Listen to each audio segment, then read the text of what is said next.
YouTube, what's going on, man? It's your boy Groovy. It's your girl Mani. We back with another vid, man. In today's video, we got Dog for Life, the DMX story. It's a documentary about DMX. I don't really know too much about DMX. I know a lot of y'all gonna be coming for my head in the comments, but I know a few of his songs, but other than that, I don't really know his story, where he's from, and you know, all of that. So hopefully in this documentary, I can learn some things about him. What about you? You know anything about DMX?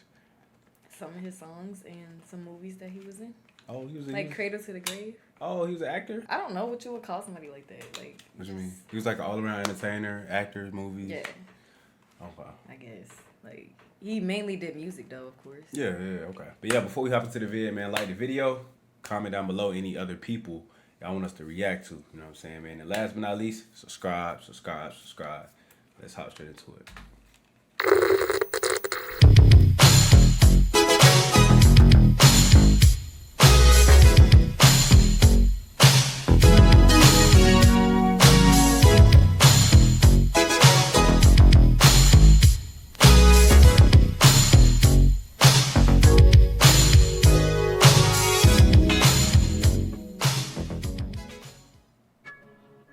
Ahoy my people, welcome back to Throwback Central, home of the golden era of music, and today we're back again for another life story, the life of a complex man with many sides to him, the dog, the one and only. That's right, one of the realest and most aggressive rappers we ever had in this thing of ours called hip-hop. Yeah, fact. Whose realness and powerful voice brought him fame and success beyond his wildest dreams. Drug addictions, betrayal, prison, near-death experiences are amongst the many trials and tribulations DMX faced within his life on Earth. But with his life, he proved that he was a living example of its darkest before the dawn. And with his life, he proved that you can keep your integrity despite having all the riches in the world. Today we're looking at the rise and fall and rise again of the dog and how he roamed around the world until he found his way home. On Throwback Central, it's your boy Dre Signs. Get it. Okay. Go DMX. Let's get it. That's one thing I do remember about him. What? He was aggressive as hell when he was rapping. Like, Oh, yeah. Born on 18th December 1970 in Mount Vernon, New York. Okay. His he's from New mother, York. Annette Simmons, was just 19 years old when she gave birth to X. DMX, whose real name was Earl Simmons, had a tough childhood. Moving to Yonkers, New York at a young age, him and his siblings were raised by a single mother when the father cut off all ties with the family shortly after he was born. This led to DMX and his four sisters to be raised by their mum in a one-bedroom apartment in a poor, broken-down neighborhood. Things would only get worse as his mother's frustrations would be taken out on a young DMX, which would often result in beatings by her and her various boyfriends. The beatings were so bad that he ended up losing teeth and sustaining several cuts and bruises all over his face. DMX would wander the streets of Yonkers just to escape Arnett's abuse. He found comfort in befriending stray dogs and wandering the streets at night with them just to avoid his That's mother's one thing I heard, beatings. too. He loved dogs. Oh yeah, He liked facts. dogs. Yeah, facts. I see like when he out on stage and stuff like that, or in his music videos, he would bring out dogs a lot. The living conditions at home were so bad that sometimes DMX would be starved as punishment. So much so that one day he was so hungry and he drank his mother's perfume and was rushed to the hospital. DMX found solace in his grandmother, Mary Holloway, the only person who truly loved and believed in DMX. He would love going over to her house because every time they visited, she would feed them properly, a luxury DMX wasn't privy to at home. She saw a light in me. She light in me. She But saw grandmas the fact always show love, bro. that I had the always. potential to be someone. His trauma from home would result in DMX getting into fights at school and being known for bad behavior by his teachers, leading him to be expelled in the 5th grade in 1981. After having enough, DMX's mother decided to send him out of town to a group home for juveniles. DMX was under the impression that they would just go in there to talk to a few people about disciplinary practices, but after a while of looking around at the building, DMX looked outside the window and saw his mom drive away, later being informed that he was there at the group home to stay for a few months. Damn. That absolutely crushed him. Just imagine being that young and having your own mother give up on you that early. In 1984, 3 years after being abandoned by his mum, a 14-year-old DMX returned to Yonkers to be with his mum.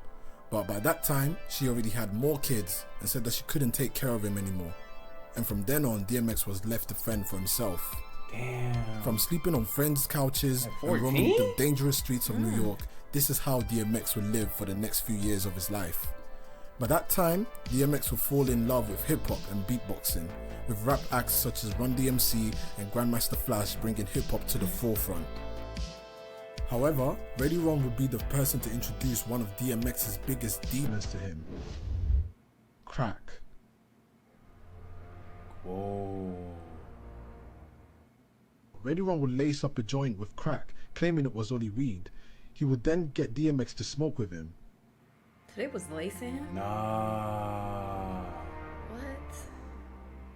Why would you do that? I was 14 years old. Damn. I looked up to you. First person that was a male I ever wanted to be like throughout my life. Why would you do that? But he was also the person that suggested that I should write rhymes. Yeah, as it seems, Ready Wrong would prove to be a gift and a curse to DMX's life. After X realized how nice his pen game was, he decided to go all the way in with his music. And that was the beginning of a new chapter. Road to stardom. After making a name for himself in the streets through rap battles, X would catch the attention of up-and-coming music executive and future CEO and founder of Rough Riders, Joaquin Wah Dean, who would sign DMX for his then startup production company Rough House in 1992. In their first studio session, X would record his first song, Born Loser, which he and the production company thought would take off. So they started pushing the song to several major labels, but to their surprise, the song didn't do well at all. It got no radio play and the labels were not trying to hear it, they were just not feeling it. The word around town was that labels were apprehensive in signing DMX due to his aggressive nature and gritty style. The song was also being deemed too gritty for it to be marketable. It also didn't help that people knew DMX had a drug problem at that point. Damn. Chad Elliott, who was an in-house producer for Rough House, met Irv Gotti, who was DJing in New York one night, and told him about DMX. Now, I don't think Irv Gotti needs an introduction, but for the people who may not know who Irv Gotti is a DJ, producer, and businessman from Hollis, Queens, best known as the founder of record label Murder Inc., which is Ja Rule, Ashanti, and Charlie Baltimore's label. They had hits in the early 2000s. I mean, hits on top of hits, and they were also known for famously beefing 50 Cent during their prime. Anyways, Irv Gotti would agree to work with Rough House and would go on to produce DMX's next song, Make a Move. It's 2 o'clock and I'm just about to hit the streets. Until I knock off this rock, I don't get to eat. Sometimes it's like that's the only reason why I hustle. Step on toes, strong arm and show a little muscle. I got to make a move and make it soon. I got to take a block and make it boom. Come on, I got to make a move and make it soon. Once again, the label was confident that this song would create a buzz, and they began pushing the song to radio stations and DJs trying to get the song played on air. They even approached Wendy Williams, who was working in radio at that time. And check this, DMX met her outside the radio station, gave her the tape, and she took the tape, got in the car, and when she drove away a little, she threw the tape out of the car. Whew, the disrespect, man, the disrespect. And I love how DMX later confronted her about it when he got big, and she was there looking stupid. Established at that point, we've known each other for a long, I'm not gonna do you in. Okay, but see, you don't remember the first time we actually met. I mean, and I don't expect you to because I don't, It's when you gave me your tape outside of the radio station, and yeah, I was busy, and I was driving a Pathfinder, and at the first light, you saw me throw the tape out of the window. Actually, no, you left it right there. You jumped in the back, and when the car pulled away, the record was on the floor. I mean, damn. It's not personal, but I just see how you do people sometimes, and I'm like, no, but we all grow. I'm not that person anymore. Like if I kept it and brought it to a record label, you and I could be in business right now. But it's okay. Everything happens for a reason.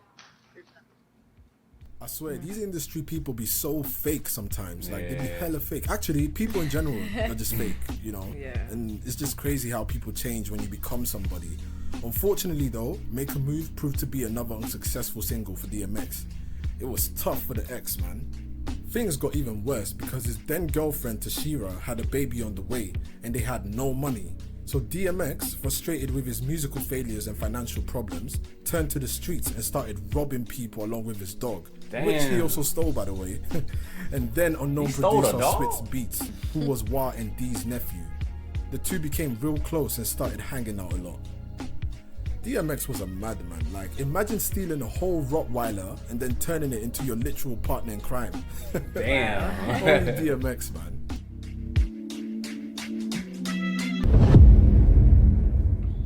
Unfortunately though, in 1997, DMX would be caught slipping.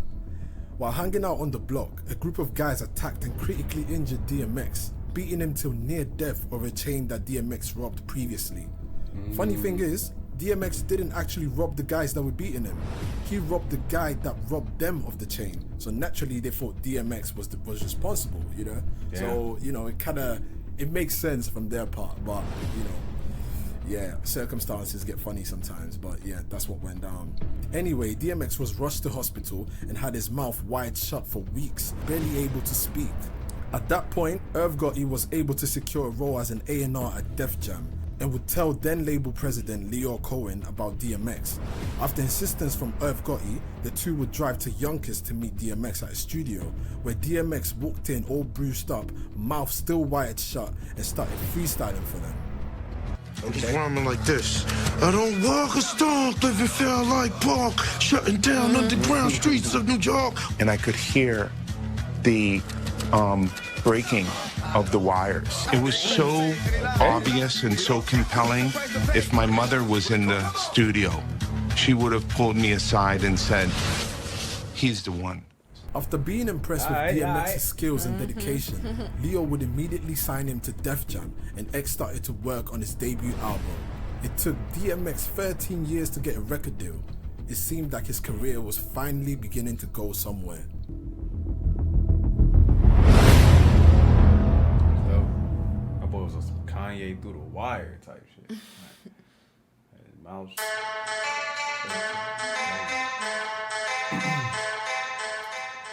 1998 was DMX's year.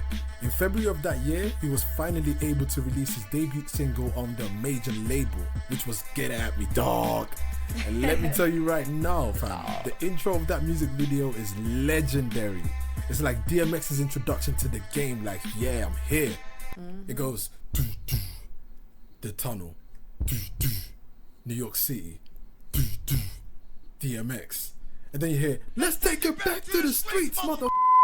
And then it goes, ooh, too cold, too cold. Listen, that was the anti-Puff. Like, he came gritty. It wasn't none of that shiny suits and, you know, lavish lifestyle. He just came like straight from the street kind of vibe. Okay. So that was really lit. But anyway, he would go on to release 2 more singles ahead of the album release to build more buzz. Stop Being Greedy. I've been eating long enough now. Stop being greedy. Let's keep it real, partner. Give to the needy. And Rough Riders Anthem. In May of that year, X would go on to release his debut album, It's Dark and Hell is Hot, which did crazy numbers, selling 251,000 copies in its first week, and eventually going 4 times platinum. God damn.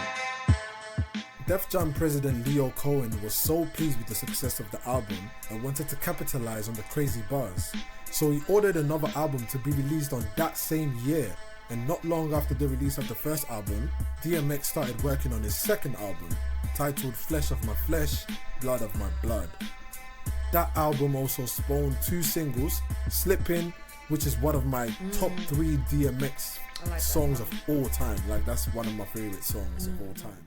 I can't get up, hey yo, I'm slipping, I'm falling. I got to get up, get back on my feet so I can tear.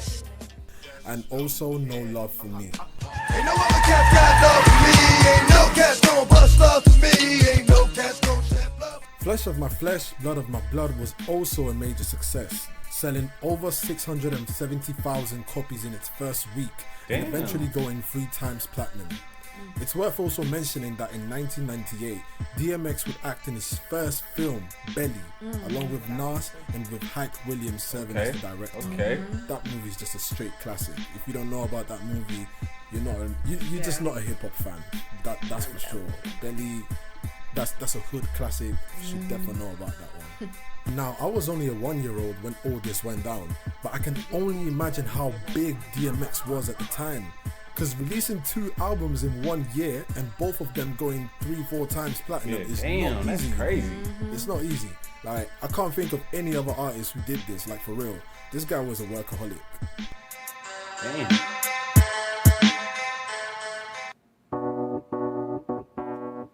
With all the money coming in, and with DMX finally getting a taste of success, he was finally able to provide for his girl Tashira and his child Xavier. And they started living life, going on vacations, buying houses and expensive cars. I mean, he started spoiling them, and to be honest, Tashira really deserved it because she was there for him through thick and thin. So, you know, she gave him that unconditional love that he's been yearning for his whole life. In 1999, he finally proposed to Tashira, and the two got married that year. He seemed to have it all, but money, fame, and family was nothing compared to the pain and trauma he was still dealing with from his childhood. It got to a point where he got so much love that he didn't know how to interpret it. He felt like he didn't deserve it, and at one particular concert, he broke down after ending the show with a prayer. Thank you, Lord, for today, and I will pray for tomorrow. I'm so tired of the suffering. It's crazy having to deal with that. Damn. Like, this really shows what childhood trauma can do to someone, and how not having your mom's love and your father in your life can really scar you for life, man. It's so peak. It's so peak. Damn, bro. And to deal with the pain, X turned to crack again. But it was truly impressive how he could go on a downward spiral with drugs and then clean himself up instantly when it came to work, because throughout his whole period, he was still touring and working on new music, which then led to his third album. And then there was X, being released in December of 1999, debuting at #1 on the US Billboard 200 and selling 698,000 copies in its first week, and eventually going 5 times platinum. Ooh, this guy was on a roll. He just couldn't miss. God. The album will spawn 3 singles: What's My Name, Party Up, which made him an international superstar, Oh, wow. and What I forgot he made that song. Linda, Felicia. That song too. Yeah. Oh, he got hits. He got hits. Damn.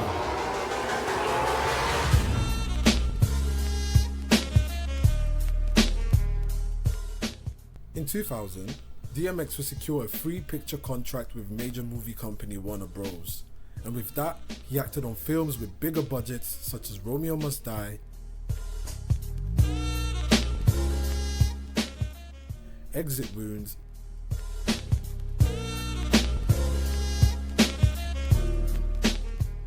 and Cradle to the Grave. Yeah, All that's great the movies, one by I the way. remember it. I like that movie. These movies will further increase his popularity internationally and reinforce his household name. This is evidenced by the fact that all these movies I just mentioned did very well at the box office. Romeo Must Die with Jet Li grossed $91 million. Exit Wounds with Steven Seagal grossed $80 million. And Cradle to the Grave, working again with Jet Li, grossed $56 million. He continued his acting career by starring in films such as Never Die Alone and Last Hour, even appearing on popular TV show Moesha. While working on movies, DMX would also manage to release 2 more platinum albums, The Great Depression in 2001 and Grand Champ in 2003. The Great Depression would spawn singles We Right Here, Who We Be, and I Miss You, with the latter featuring R&B singer Faith Evans and being a tribute song to DMX's grandmother who passed away. The album will go on to sell 440,000 copies in its first week and eventually go platinum. That's Grandchild crazy. would follow 2 years later and sell 312,000 copies in its first week, Bro, and he's also go going platinum. Crazy. So that's 5 #1 albums, which all went platinum. Like, DMX had that under his belt. Like I said, he was on fire. What the hell?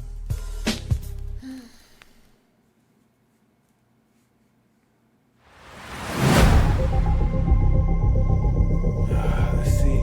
Decline of the dog. 2005, DMX's popularity began to decline, as at this point in his life, his arrests were making more headlines than his music.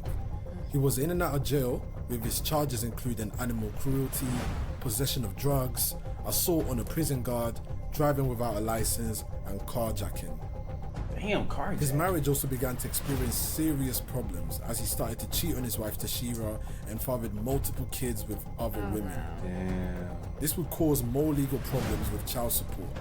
After having enough, Tashira would file for divorce and leave DMX, despite them having 4 children together. In that same year, DMX would return to music and drop his 6th album, Year of the Dog, again. This time under Columbia. The album debuted at #2 and sold significantly less than his previous albums, even struggling to go gold. This is because around 2006, the hip-hop sound started to change to a more southern style, with the likes of T.I.,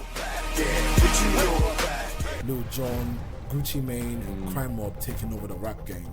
At this point, his drug abuse would worsen, and over the years the fans would notice that DMX would look real skinny with little regard to his appearance. DMX would also try several times to kick his drug abuse with rehab, thus cancelling several concerts to try to resolve the issue. Unfortunately, he would relapse continuously.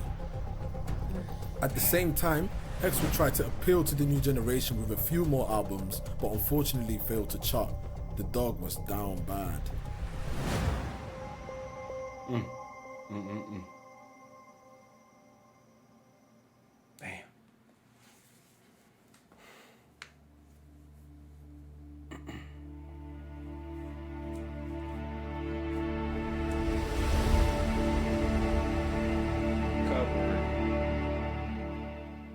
In 2016, X and his new girlfriend would welcome his 15th child into the world. At this point, he began to look more healthy. Whoa. Hold up. think I it's thought gonna it was look at me. 4. That was 4 with the one with the original then, wife. Oh, then he cheated. And then it was a then bunch got, of other kids in between. 15 though? God. His 15th child into the world. At this point, he began to look more healthy and put some healthy weight on. Okay. He even got back into the studio and started working on Exodus, which would be his last album and released posthumously after his death. But first, holding vigil, the rap fans hanging on to hope for a New York rap legend clinging to life. Good evening, I'm Chuck Scarborough. And I'm Natalie Pasquarella. A New York rap icon is on life support right now. Rapper DMX fighting to survive inside a Westchester hospital after a heart attack over the weekend. Now, outside that hospital, a growing crowd where friends and family are holding that vigil, holding out for any good news about his condition. News 4's Ida Siegel is live outside White Plains Hospital, the latest in his condition. Ida? On the 2nd of April, X was rushed to White Plains Hospital, where he was reported to be in critical condition following a heart attack. The next day, his lawyer confirmed that he was on life support. He remained in a coma for several days, and I remember that day very well. Like, it was such a shock, and I remember posting about it on the Throwback Central page on Instagram, asking for prayers for X, talking about it with my boy James, who's the biggest fan of DMX that I know. Big up my boy James if you're listening. But I remember just us being in disbelief that whole period, bro. Like I remember we just talking about it. We were just talking, wondering if he was gonna make it or not. I was thinking about it more positive, like in the more positive light, because I was just saying like, oh, he might make it, you know. But I remember my boy James was just hella sad. Like, he was just saying like, no, I don't think he's gonna make it. And sadly, he was right.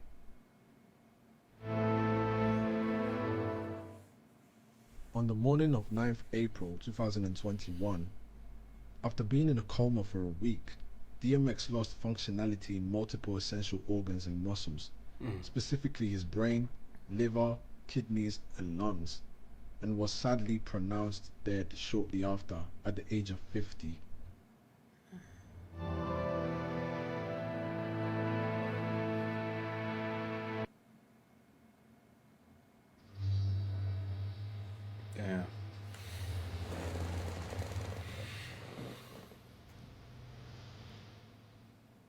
On the 24th of April 2021, a celebration of life event took place at the Brooklyn Barclays Center, led by Kanye West's Sunday Service Choir, where they performed several songs in honor of DMX. Now, what I loved about that day is the way the whole Rough Rider crew showed up. They showed up and showed love to their brother X. His coffin was even transported on a flipping monster truck that had long lived DMX on the side, and all the bikers riding behind it, like Rough Rider style. Like I just loved seeing that for the culture, man. It was real. It was real. I swear, that's what you call a community, a brotherhood. You feel me? I just loved seeing that. That's hard.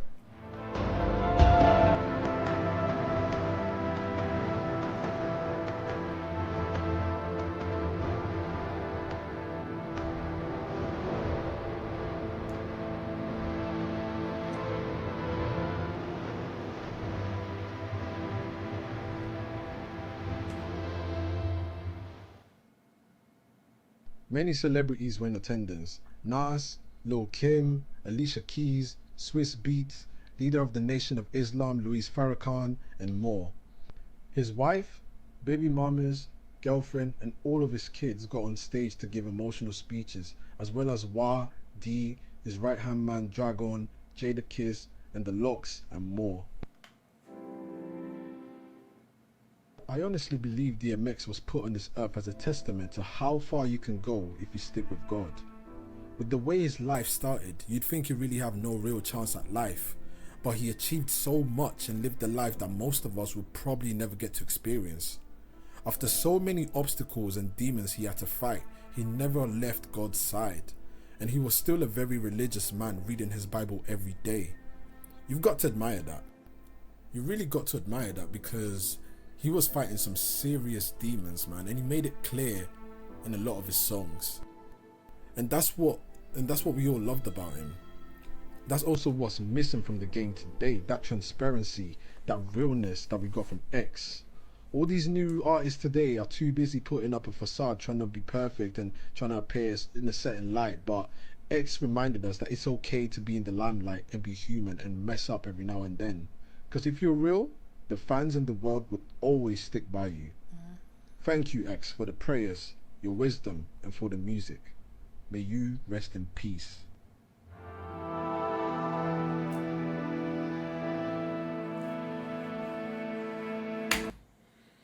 Dope, man. Dope documentary. What you think? Good video. I like it. Great video. Learned a lot. I did not know he was this big of a star, though. My boy had 5, 6 #1 albums on billboards. Shit, he was really global, like a global icon for real. He was in a lot of movies. I did not know that. I gotta go tap in with the movies. Yeah. It was a couple songs on here that I did not know he made, but my boy got hits on hits. He had a crazy childhood growing up, and it's crazy how he flipped his whole, life around and, and became this star. So, dope documentary, man. You know what I'm saying? So yeah, what you think? I knew he did a few of those movies. I forgot about Belly though, but I definitely remember that movie. Cradle to the Grave, like I had said in the beginning. Definitely watched that a few times. Like I can tell you what's gonna happen in that movie. The songs that was playing, it make me want to go listen to some of the music after we finish this video. Right. But yeah, I knew he was big. I just, over time you start to forget about certain people because they're not in the limelight anymore. Like, like they said, he started to decline his career started to decline. Yeah, basically. Kinda, yeah, his career started because to of all his charges and stuff like that. Exactly. You kind of heard of him, not about his music, but about his charges. It kind of overshadowed his career. So, I understand that. If y'all like this video, y'all like this reaction, man, hit the like button. Y'all comment down below, man. Any other artists / entertainers, man, y'all want us to cover and react to, man. And last but not least, subscribe. We're going to catch y'all in the next one.